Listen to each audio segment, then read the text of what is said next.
시청자 비평 플러스에서 YTN을 들여다봅니다. 외형적 문화 장르뿐 아니라 우리의 생활 전반에까지 세계인들이 관심을 쏟고 있습니다. 그들의 일상 속에 깊이 파고들었다 해도 과언이 아닌데요. YTN은 이런 우리 문화의 성과와 함께 산업적 측면도 함께 들여다보고 있습니다. 오늘 뉴스 리뷰와 이 시간에서 관련 보도 살펴봅니다. 화면 너머의 목소리까지 듣고 답해드립니다. 시청자 톡톡 Y로 도착한 의견들 함께 들어보시죠.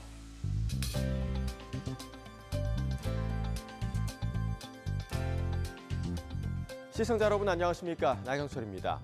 설 연휴가 시작됐습니다. 해외로 여행 가는 분들이 많아지긴 했지만 여전히 설은 부모님과 친지를 찾아뵙고 정을 나누는 우리 민족 고유의 대명절입니다.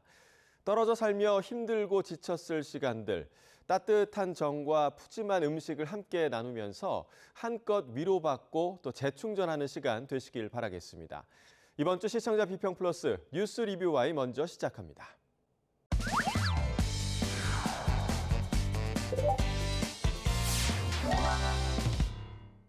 네, 오늘 뉴스 리뷰와의 시간 YTN이 전한 문화 보도를 살펴보겠습니다.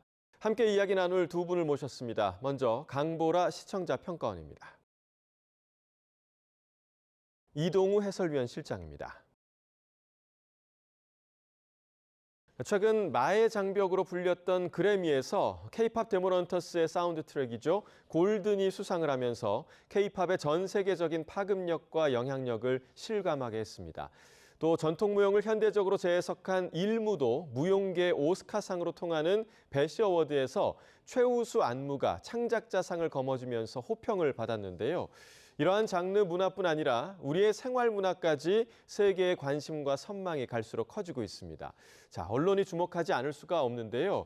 자, 평가원님, 관련 소식들 YTN은 잘 다루고 있다고 보셨습니까? 네, 그렇습니다. 최근 YTN의 문화 보도는 K 콘텐츠의 성과와 변화의 속도를 빠르게 전해줬다는 점에서 분명 의미가 있었는데요.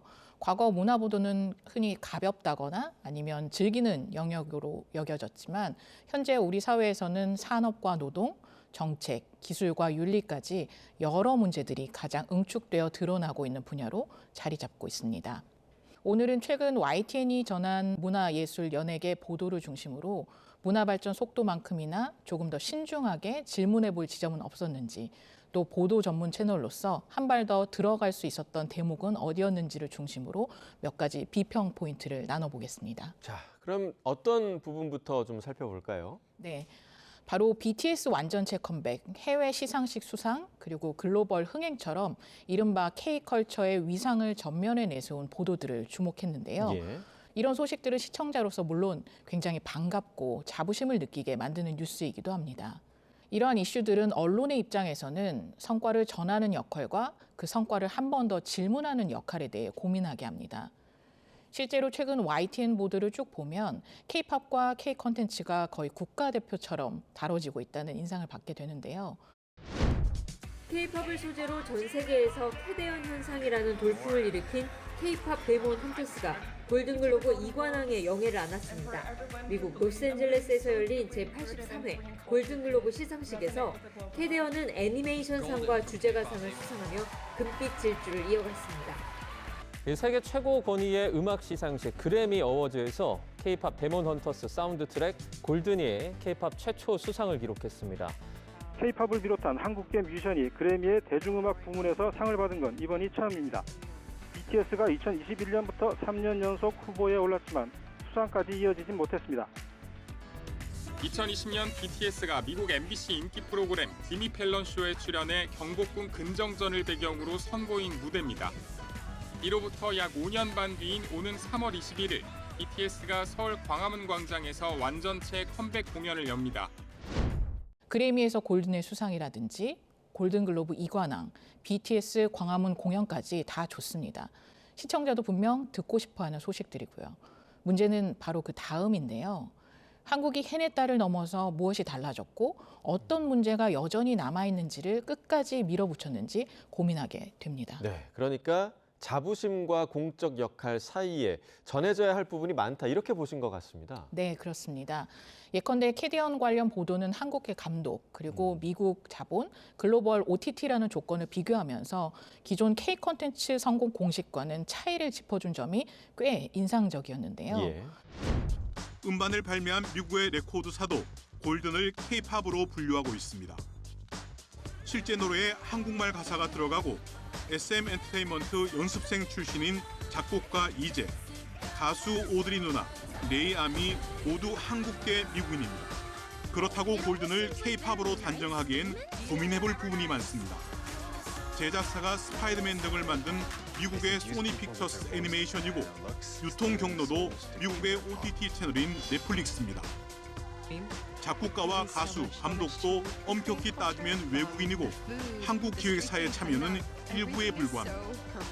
제작하고 유통하는 과정은 직접적으로 한국의 그 문화산업의 루트를 거치지 않았다는 점에서 매우 글로벌하다고 볼 수 있지만 실제로 노래의 음악적인 성향이나 스타일 같은 경우는 기본적으로 K-팝의 문법에 아주 잘 충실하게 따르기 때문에 이게 해서 양가적이라고 볼 수 있겠고요. 다만 이런 비교가 표면적인 수준에 멈춘다면 아쉬움이 남을 것 같습니다. OTT 시대의 국적의 경계가 흐려지는 상황에서 그렇다면 한국 창작 생태계는 어떤 협상력을 가져야 하는지, 수익 배분은 과연 공정한지, 제작 노동은 어떤 조건에서 이루어지고 있는지까지 성과를 한 번 더 질문하는 역할로 이어졌다면 보도의 공공성은 한층 더 분명해졌을 겁니다. 이러한 언론의 역할은 보도의 깊이로도 이어질 수 있을 것 같은데요. YTN의 문화 보도를 살펴보면서 사안에 따라 이슈를 다루는 방식이 다르다는 사실을 알 수 있었습니다. 어떤 건 메인 뉴스 흐름으로 들어오고 또 다른 것은 스타 채널 성격으로 빠지는 느낌이 섞여 있었습니다. 이 지점에서 두 가지 질문을 좀 드리고 싶은데요. 우선 YTN 내부에서 문화 보도를 TV 메인 뉴스, 온라인 전용, 그리고 스타 채널로 나누는 기준이 무엇인지 궁금합니다. 예, YTN 이제 문화 연예 뉴스를 플랫폼과 그 제작 주체 그리고 뉴스의 성격에 따라서 한 3가지 정도로 이제 나눠서 지금 운영을 하고 있거든요. 첫 번째는 이제 TV 메인 뉴스에 편성되는 문화 연예 보도는 단순한 연예 이슈보다는 뭐 공익성과 사회적 영향력 그리고 시의성을 기준으로 하고요. 예를 들어서 박물관 화재라든지 대형 문화 행사의 안전 문제, 그리고 AI 기술이 문화 영역에 미치는 사회적 영향 등 시청자에게 알 권리 차원에서 반드시 전달해야 할 사안이 여기에 해당한다고 할 수 있겠죠. 둘째, 온라인 전용 뉴스는 디지털국, 디지털 뉴스팀이 자체 제작하는 콘텐츠인데요. 지금 이뉴스라든지 유튜브 쇼폼, 그리고 포털 최적화 영상 등 디지털 플랫폼에 맞는 형식과 속도를 고려해서 제작하게 됩니다. TV 뉴스에서 다루지 못한 이슈를 보완을 하거나 같은 사안을 디지털 이용자에게 더 이해하기 쉽게 전달하는 그런 역할을 하게 되고요. 셋째, 이제 스타 채널 콘텐츠는 디지털국 스타팀이 연예 대중문화 영역을 중심으로 자체적으로 취재하고 기획한 기사와 영상이라고 할 수 있겠습니다. 연예 산업과 스타 문화에 대한 관심을 반영하되 해당 채널의 성격에 맞게 정보성과 대중성 중심으로 구성하고 있는 것이죠. 결국 YTN은 문화 연예 뉴스를 가치에 따른 차별이 아니라 플랫폼과 전달 방식의 차이에 따라서 각각의 역할에 맞게 구분해서 운영하고 있다. 이렇게 말씀드릴 수 있겠습니다. 말씀해 주신 것처럼 이제 온라인, TV 등 플랫폼 특성에 따라서 소비하는 연령대도 다르기 때문에 그에 맞는 언어로 뉴스가 지금 제작되고 있다는 말씀을 주셨는데요. 그럼에도 온라인 전용 뉴스가 클릭수라든지 이런 온라인의 영향을 더 강하게 받는 구조일 수밖에 없는데 혹여나 보도 품질이 떨어지게 될 수도 있을 것 같은데요. 예. 또 이러한 온라인용 포맷의 경우 같은 뉴스처럼 보여도 기자가 현장 취재를 했는지 보도자료 기반 편집인지 인용한 영상이나 사진의 출처 검증은 어떻게 했는지 등의 요소가 다 언론사의 신뢰와 보도의 품질로 연결되는 부분이라고 생각합니다. 문화 연예 분야는 특히 루머나 마케팅, 팬덤 여론이 섞이기 쉬워서 더 고민이 필요한 부분이라는 생각이 드는데요. 혹시 일정한 보도 품질 유지를 위한 장치가 마련되어 있는지도 궁금합니다. 네, 당연히 이제 장치는 마련이 돼 있고요. 사실 온라인 뉴스에서 조회수 중심으로 이렇게 구조가 이루어지다 보면 아무래도 이 뉴스의 품질을 해칠 가능성이 상당히 있다. 저는 그렇게 보고 있고요. 온라인 전용 뉴스의 경우에는 유튜브나 포털이라는 플랫폼 특성상 조회수와 또 이용자 반응을 전혀 고려하지 않을 수는 없는 구조이기 때문이라고 할 수 있겠죠. 그래서 온라인 전용 뉴스 역시 다음과 같은 보도의 품질과 가치를 유지하는 장치를 두고서 운영을 하고 있는데요. 모든 콘텐츠는 데스크의 검토 과정을 거쳐서 제목과 내용 그리고 표현 수위를 점검하고 클릭을 고려하되 사실관계와 맥락 그리고 균형이 훼손되지 않도록 내부 기준을 적용하고 있습니다. 특히 사회적 이슈나 논란 가능성이 있는 사안의 경우에는요. TV 뉴스와 동일한 수준의 보도 원칙과 책임 기준을 적용하고 있는 상황입니다. YTN은 온라인 플랫폼에서의 경쟁력을 강화하되 그 과정에서 신뢰도라고 하는 가장 중요한 자산을 희생하지 않는 것을 디지털 뉴스 운영의 최우선 원칙으로 삼고 있습니다. 따라서 앞으로도 형식은 달라도 기준은 동일한 뉴스를 제공하기 위해서 지속적으로 점검하고 보완해 나가도록 하겠습니다. 예. 자, 조회수 중심으로 돌아가는 미디어 환경에서도 시청자와의 신뢰를 지키기 위해 노력하고 있는 YTN의 모습을 엿볼 수 있는 대목이었습니다. 자, 그리고 우리가 먹는 음식, 또 화장품 등도 세계적인 주목을 받고 있는 상황인데요. 그들의 일상에서 오래전부터 있어온 것처럼 자연스럽게 소비되고 즐기는 그런 모습입니다. 자, 관련 소식을 전한 YTN 보도는 좀 어떻게 보셨습니까? 네, 지난 1월 보도에서는 K푸드의 수출이라든지 그리고 K뷰티 중국 수출 같은 아이템이 눈에 띄었는데요. YTN이 문화를 어떻게 정의하는지가 드러나는 대목입니다. K푸드와 K뷰티를 문화로 다룰 때의 장점으로는 한국 생활 문화가 세계로 확산되는 흐름을 보여줄 수 있다는 겁니다. 반대로 위험은요. 결국 문화 보도가 수출 실적 위주로만 환원될 때 문화의 다양성이라든지 비판이 사라질 수 있다는 점입니다. 지금의 흐름은 문화 산업의 성과 전달 쪽이 더 강한 경향이 있는데요. YTN이 문화 강국 시대를 말한다면 성과를 말하는 것만큼이나 그 성과의 비용과 그늘도 함께 보여줘야 되지 않을까 싶습니다. 네. 자, 문화적 성장은 국민의 문화 소비, 또 이를 바탕으로 한 산업 성장, 제도적 보호, 또 지원이 잘 맞물려서 돌아가야 질적, 양적으로 꾸준히 성장하고 세계화를 이어갈 수 있지 않을까 생각이 듭니다. 자, 언론도 각각의 과정에서 잘잘못을 짚으면서 심층적인 보도를 이어가는 게 필요할 것 같은데 어떻게 좀 보셨습니까? 네, 문화 정책과 관련된 보도들을 살펴보았는데요. 예. 먼저 문화가 있는 날 확대 추진 보도입니다. 해당 보도는 참여율 상승, 매출 관람객 증가라는 정책적인 성과를 숫자로 보여주고 관계자의 인터뷰를 한 달 1회의 한계로 짚었는데요. 10여 년이 흘러 어느덧 익숙해진 매월 마지막 주 수요일의 문화 혜택. 달라진 분위기는 수치로도 확인됩니다. 참여 기관이 늘어난 건 물론 28.4%에서 출발한 국민 참여율도 10년 만에 84.7%까지 올랐습니다. 이처럼 수요가 명확히 입증되면서 정부는 한 달에 한 번뿐이던 문화가 있는 날을 매주 수요일로 확대하기로 했습니다. 한 달에 한 번이기 때문에 일상화에는 문화 일상에서는 한계가 있습니다. 그래서 이걸 좀 더 일상화를 위해서는 주기성이 중요하다. 그런데 문화정책 아이템의 핵심은 사실 정부 논리가 아니라 이용자의 경험이라고 생각합니다.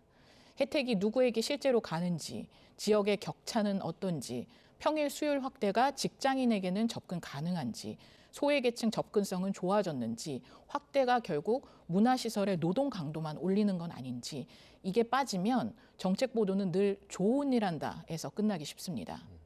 아마 시청자분들께서도 이 보도에 대해 이용자 목소리가 빠져 체감 전달이 아쉽다고 느끼셨을 것 같은데요.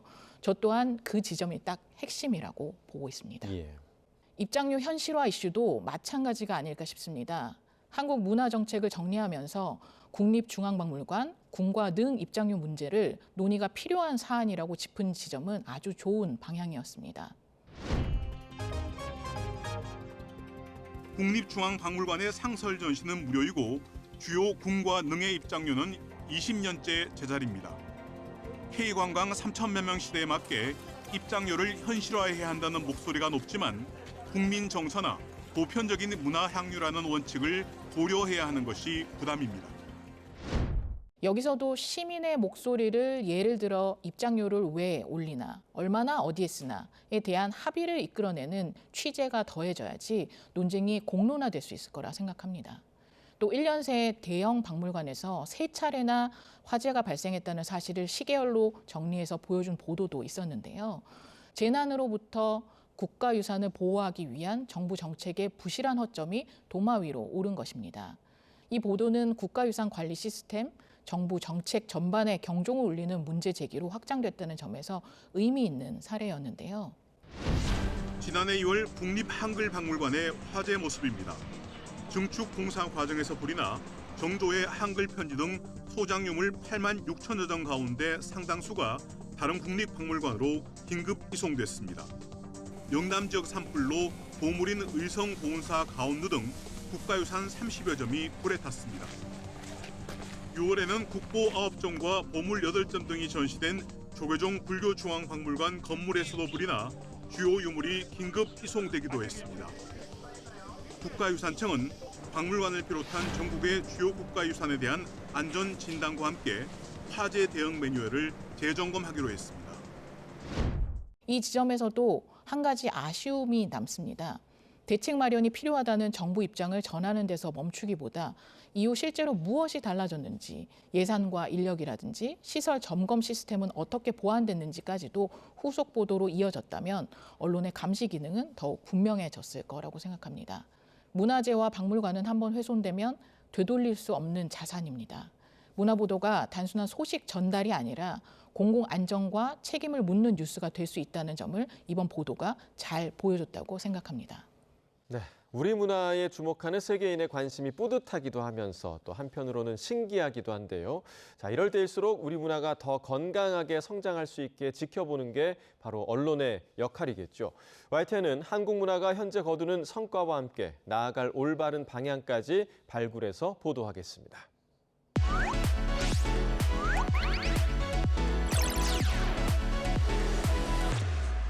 시청자의 알 권리와 보도 가치의 향상을 위해 노력한 방송을 꼽아보는 디딤돌 뉴스 시간입니다. 자, 평가원님, 이번 주에 주목할 만한 보도 어떤 보도였습니까? 네, 이번 문화보도 가운데서 이제 디딤돌 뉴스로 추천하고 싶은 사례는요. 흑백요리사 2를 다룬 보도였습니다. 예. 이 보도는 출연진의 논란과 제작진의 법적 대응을 전하는 데서 멈추지 않고 그 배경에 놓인 시청자의 인식의 변화를 읽어내려는 시도를 했다는 점에서 의미가 컸는데요. 과거에는 예능 속 언행이 캐릭터나 연출로 소비됐다면 이제는 프로그램 밖의 삶까지 포함해 출연자의 태도와 책임을 묻는 방향으로 시청자의 기준이 분명히 달라졌다는 점을 YTN은 예능 IP 확장과 엄격해진 윤리 잣대라는 틀로 설명했습니다. 이는 연예 뉴스를 단순한 논란 전달이 아니라 대중문화 소비 방식의 변화라는 사회적 현상으로 끌어올린 보도였다고 평가할 수 있겠는데요. 특히 인상적이었던 점은 이 변화를 과도한 검열이나 예민한 여론으로 단순화하지 않고 콘텐츠의 영향력이 커진 만큼 책임의 범위 역시 넓어졌다는 맥락으로 다뤘다는 점입니다. 이런 접근은 문화보도가 단순히 가볍거나 흥미 위주로 흐르지 않고 사회의 변화를 해석하는 뉴스가 될 수 있다는 가능성을 잘 보여준 사례라고 생각합니다. 네. 자, 콘텐츠 소비 방식과 시청자 인식 변화를 읽어낸 부분에 대해 긍정적으로 평가해 주셨는데요. 송재인 기자를 만나서 취재기를 들어봤습니다. 지금 바로 확인해 보시죠. 초반에 좀 많이 보였던 반응이랄까요? 그게 시즌 1 때와는 조금 달랐던 것 같은데 방송에 출연하는 사람들에 대한 어떤 인격적인 잣대 같은 것들도 물론 연출인 거를 감안하더라도 굉장히 몰입감 있게 이런 사람은 이런 것 같아, 이런 사람은 이 상황에서 부적절한 행위 같아, 혹은 정말 존경할 만한 행위 같은 개인적 소비로 조금 더 많이 하는 듯한 양상을 보여서 그 부분에 초반에는 집중을 했고 플랫폼 밖에서의 개인적인 정보들에 대한 소비는 굉장히 또 활성화된 모습을 보이는 게 후반부에선 되게 눈에 띄었고요. 그걸 넷플릭스 원 제작진들이 나서서 파생 콘텐츠로 이제 뒷얘기를 비하인드를 푼다던가 하는 영상들을 굉장히 적극적으로 만드는 게 또 시즌 1 때와는 다른 흐름이었어서 예능 업계에서는 주목할 만한 흐름이다라고 분석을 했었습니다. 전반적으로 분석하는 과정에서 제일 제가 좀 신경 썼던 것은 객관성을 담보하는 것인데요. 사실 제가 소비하고 주변 사람들에게 아무리 자문을 구한다고 해도 충분한 설득력을 가질 수 있을 것이냐, 이 분석이 그런 점이 좀 신경이 많이 쓰였어서 기사를 내기 직전에는 이제 거리로 나가서 시민분들 붙잡고 직접 어떻게 보셨는지, 이런 부분은 공감하시는지 그런 걸 직접 물어서 나름으로는 설득력을 더하려고 노력했습니다. 유튜브가 유난히 댓글창이 되게 특이하더라고요. 되게 개인적 댓글을 일기처럼 많이 다시거든요. 그렇게 개인적인 서사를 오픈된 공간에 풀어낼 수 있는 인식은 무엇인가? 그 공간을 사람들이 어떻게 이해하고 있는가? 이게 요즘에 제가 궁금한 지점이라서 좀 시간을 두고 분석해보고자 합니다. 네, 그럼 오늘 뉴스 리뷰와의 마무리해 보겠습니다. 두 분 오늘 말씀 잘 들었습니다. 고맙습니다.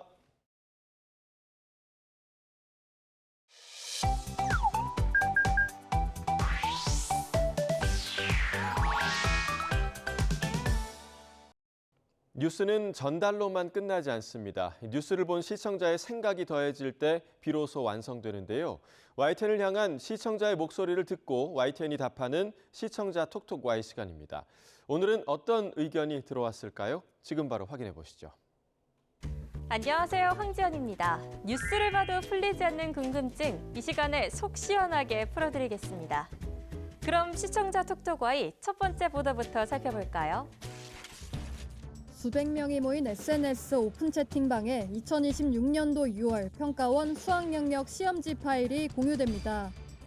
지난해 6월 YTN 단독 보도 이후 경찰은 수사에 착수했고 7개월여에 걸친 수사 끝에 현직 고등학교 교사와 대형학원 강사 등 모두 46명을 송치했습니다.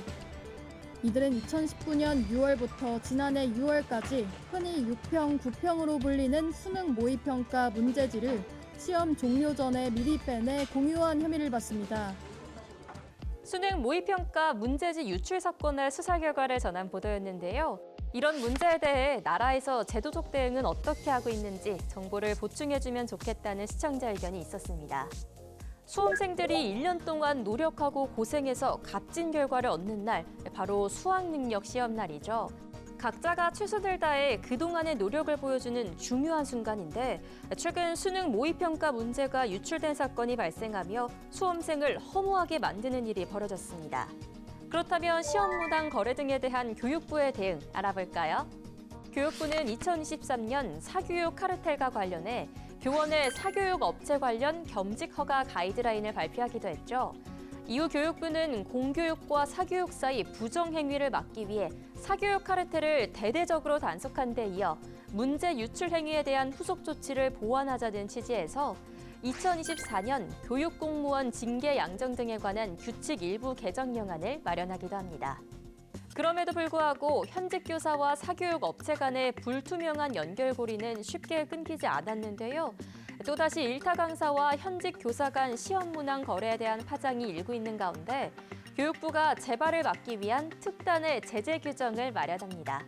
현행 학원법을 살펴보면 수능이나 내신 시험 문제를 사고 파는 부정행위에 대한 처벌 규정은 아예 없다고 합니다. 그래서 시험 문제를 거래해도 지금 법으로는 처벌하기가 애매하다는 거죠. 그래서 교육부는 이런 빈틈을 메우기 위해 법을 고치겠다고 나선 겁니다. 앞으로는 시험 문제를 사고 파는 행위를 불법이라고 규정해서 처벌 기준을 법으로 명시하는 조항을 만들겠다는 방향으로 개정 작업을 추진 중에 있습니다. 시험은 학생의 땀과 시간이 한데 모여 결과를 만들어내는데요. 학생들의 노력이 한순간에 무너지는 일이 없도록 올바른 방향으로 법적 장치가 마련되면 좋겠네요. 다음으로 두 번째 시청자 궁금증은 무엇일지 보도 먼저 확인해 볼까요? 코스피 5000 시대의 주역은 반도체 대형주였습니다. 하지만 상승장의 온기는 대형주에만 집중됐습니다.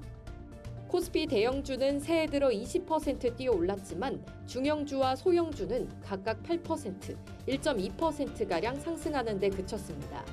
이렇게 부익부 빈익빈 장세가 굳어질 경우 소수 대형주가 흔들리면 우리 증시 전체가 흔들릴 수 있다는 우려도 나옵니다. 단순하게 반도체만 가지고 올라왔기 때문에 나중에 가서는 이게 무너져버리면 지수가 다 같이 무너지잖아요. K자형 성장이기 때문에 그래요. 코스피 5000 시대 속 대형주 쏠림과 양극화 문제를 다룬 보도였는데요. 여기서 전문가가 언급한 K자형 성장이 구체적으로 어떤 구조를 의미하는지 설명과 분석이 보완됐다면 시청자 이해를 도왔겠다는 의견이 전해졌습니다. 코스피 5000 시대, 요즘 기사 정말 많이 보이죠? 꿈의 지수 5000을 찍은 코스피 시장에서 대형 지수는 이달 들어 19.32% 올랐지만 중소형주 지수는 각각 8.02%, 1.32% 오르는 데 그쳤다고 하죠. 이런 내용을 담은 기사를 보다 보면 자연스럽게 따라오는 말, 바로 K자형 성장인데요. 그렇다면 K자형 성장이 무엇인지 자세히 알아볼까요? K자형 성장이란 경기가 회복되는 과정에서 자산, 소득, 소비 양극화가 오히려 심화되는 현상을 알파벳 K의 형태에 빗댄 겁니다. 이는 동일한 경기 충격 이후에도 경기 주체들 사이의 회복 속도와 성장 경로가 달라져 불균등한 성장이 이뤄지는 건데요. K자형 성장의 구조를 보면 상단에는 대기업, IT, 바이오, 반도체 등 고부가가치 산업, 자산 보유계층 등이 배치돼 있는 반면 하단에는 중소상공인, 자영업, 저숙련, 비정규직 노동자, 자산 비보유 계층 등이 자리합니다. 이는 같은 시점의 경기 회복이라도 호황과 불황이 동시에 발생하는 것을 보여주는데요. 최근 정부가 발표한 2026년 경제 성장 전략을 보면 부유층과 서민층이 갈라지는 K자형 성장이 크게 공급과 수요 두 입장에서 모두 나쁜 영향을 준다고 설명하고 있습니다. 생산을 뜻하는 공급 측면에서 봤을 때 소득과 자산의 격차는 교육 차이로 이어지며 결국 인적 자본을 키우는 데 문제가 생길 수 있다고 분석한 겁니다. 소비를 나타내는 수요 측면에서의 분석도 좋진 않았는데요. 자산과 소득이 고소득층에 집중될수록 소비 여력의 양극화가 발생하는데 부자들은 이미 충분히 소비하고 있기 때문에 돈이 더 있어도 소비가 늘지 않는다는 거죠. 결국 부자에게 소득이 몰리면 경제 전체 소비가 늘지 않기 때문에 내수 회복은 더뎌지게 된다는 겁니다. 경제 성장의 기반이 흔들리고 있는 지금 K자형 격차를 넘어설 해법이 어느 때보다 절실한데요. 머지않은 시일 안에 우리 경제에 훈풍이 불어오길 기대해봅니다. 오늘 마지막 주제에 대한 시청자 의견 이어서 확인해 볼까요? 저는 현재 두꺼운 얼음 위에 올라와 있습니다. 이곳은 조수간만의 차이가 큰 갯벌입니다. 보시는 것처럼 갯벌 위로 바닷물이 꽁꽁 얼어붙었습니다. 해안가에 정박해 있던 소형 어선들도 얼음에 꼼짝없이 갇혀 발이 묶였습니다. 바다가 얼면서 일부 어민들은 조업에 나서지 못하고 있습니다. 제철을 맞은 감태 수확도 차질을 빚고 있습니다. 갯벌에 자란 감태 위로 얼음이 엉겨붙으면 밀물때 바닷물이 들어오면서 얼음 덩어리와 함께 감태가 뜯겨나가는 일도 벌어집니다. 국내 최대급 갯벌 서식지로 알려진 서산 가로림만이 한파로 인해 꽁꽁 얼어붙은 상황을 전했는데요. 제철을 맞은 수산물도 제대로 수확하지 못해서 어민들의 생업에 차질이 생겼음을 알렸는데 이런 피해 상황에 어민들에 대한 지원은 어떤 것들이 있는지 살펴보면 좋겠다는 시청자 의견이 있어 가지고 와봤습니다. 기상 상황 등의 이유로 어민이 피해를 입었을 때 나라에서는 어떤 지원을 하고 있는지 살펴볼까요? 우리나라 최대 양식 어류 산지인 경남 해역에서 사육 중인 어류는 총 1억 9,100만여 마리로 이 중 40%가 저수온에 취약한 돔과 쥐치류라고 해요. 28도 안팎의 고수온은 잘 버티지만 수온이 영상 10도 이하로 떨어지면 생리 기능이 저하되고 생존 한계인 4도 이하 환경에 장시간 노출되면 폐사해버리는데요. 과거 2011년 겨울에 356만여 마리가 동사하는 등 매년 크고 작은 피해가 계속되고 있다고 합니다. 설상가상으로 올겨울 간헐적 한파로 연안과 내만을 중심으로 일시적 수온 급강하 현상이 반복되고 있는데요. 일교차가 큰 육지와 달리 바다는 변동폭이 크진 않지만 바다 생물에게 수온 1도가 육상기온 5도 이상과 맞먹는 탓에 미세한 온도 차이도 어류에겐 큰 충격이라고 합니다. 들쭉날쭉한 수온에 피로가 누적되면 어류의 면역 자체가 붕괴해 결국 폐사로 이어지게 되는 거죠. 이런 상황에 해양수산부는 지난달 14일 저수온 위기경보 경계 단계를 발령했다고 밝혔는데요. 저수온 위기경보는 관심, 주의, 경계, 심각 1단계, 심각 2단계로 나뉩니다. 이는 국립수산과학원이 11개 해역에 저수온주의보를 발표한 데 따른 조치인데요. 먼저 해수부는 비상대책반을 운영해 저수온 발생 현황과 피해 상황을 매일 점검하기로 했습니다. 국립수산과학원과 지방자치단체로 구성된 현장 대응반은 양식 현장을 방문해 양식어류 출하, 보온시설 점검, 가동 등을 지도하고 있는데요. 아울러 해수부는 올해 작년보다 2배 이상 늘어난 이상수온 대응 사업 예산을 확보해 현장에 필요한 시설과 장비들을 확대 보급하고 있다고 합니다. 여러분이 남겨주신 궁금증, 오늘도 속 시원히 풀리셨을까요? 다음 시간 알찬 내용으로 찾아오겠습니다. 그럼 다음 주에 만나요.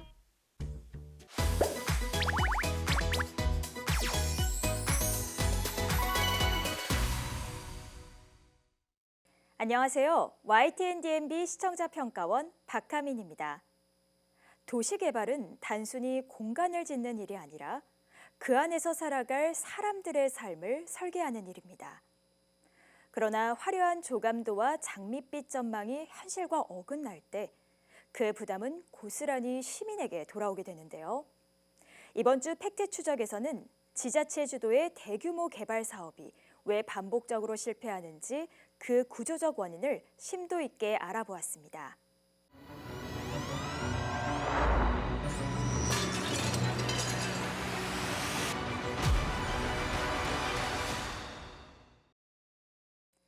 탐사보도 프로그램 팩트 추적은 심층 취재를 통해 사회 현상 이면의 진실을 파헤치고 그 배경과 원인을 입체적으로 분석함으로써 시청자에게 사안을 새롭게 바라볼 수 있는 시각을 제시합니다.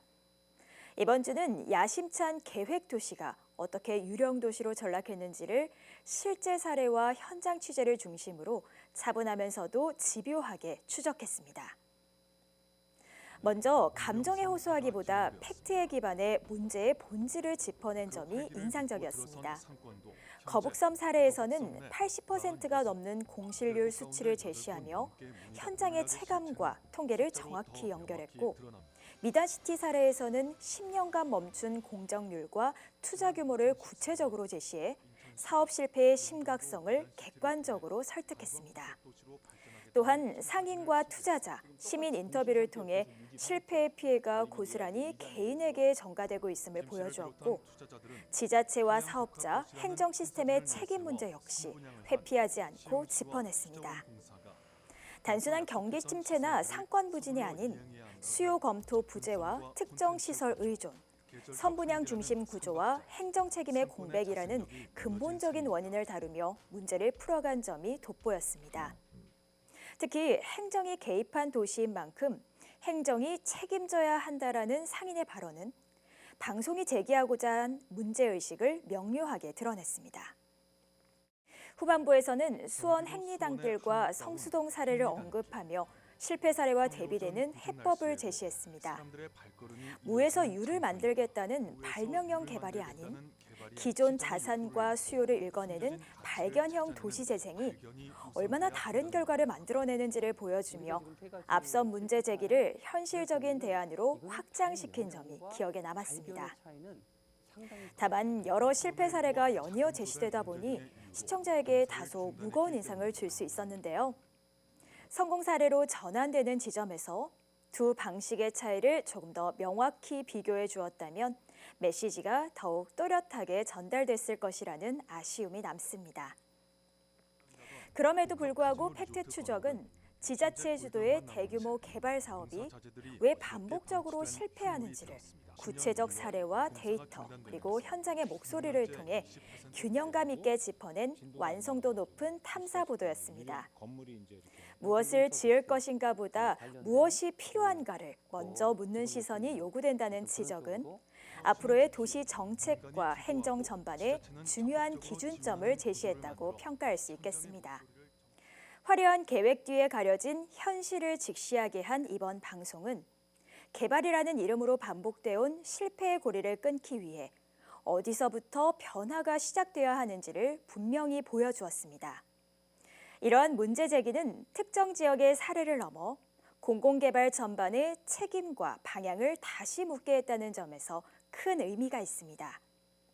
앞으로도 팩트 추적을 통해 우리 사회의 구조적 문제를 짚는 질문들이 꾸준히 이어지기를 기대합니다.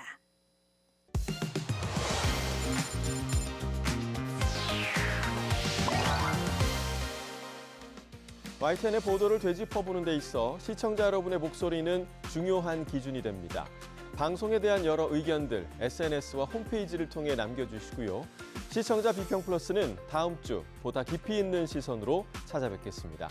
시청해주신 여러분 고맙습니다.